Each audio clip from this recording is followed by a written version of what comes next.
Tunay nga po na napakasarap magpuri, umawit sa ating Panginoong Diyos. Mga mahal na kapatid, from this very moment, maybe you came with a heavy heart, maybe you came tired, weak, may mga burdens sa bawat puso ng bawat isa. Tanging ang Panginoong Diyos lamang ang nakakaalam. Let us continue to surrender everything, ang lahat ng ito sa ating Panginoong Diyos. Dahil sa ating Panginoong Diyos, walang imposible sa Kanya. Ano man yung mga dinaranas ng bawat isa sa atin, mga hirap, pagluha, mga sakit, nararamdaman sa bawat puso, mga problema na minsan sa isip natin ay hindi natin kayang solusyonan.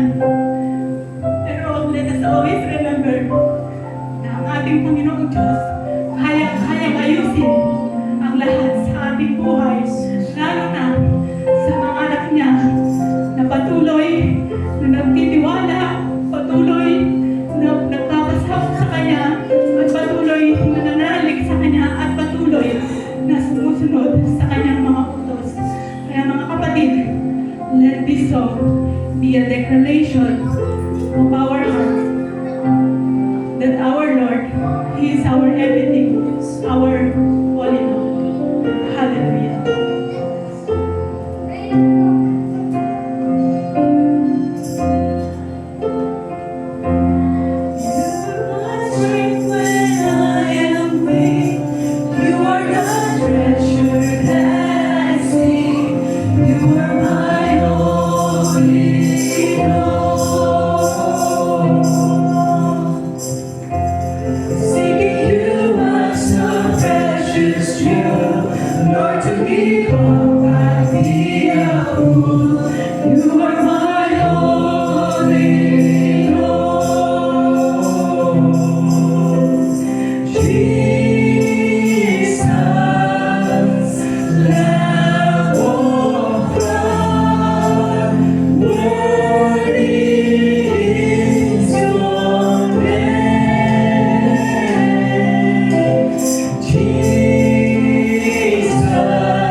You are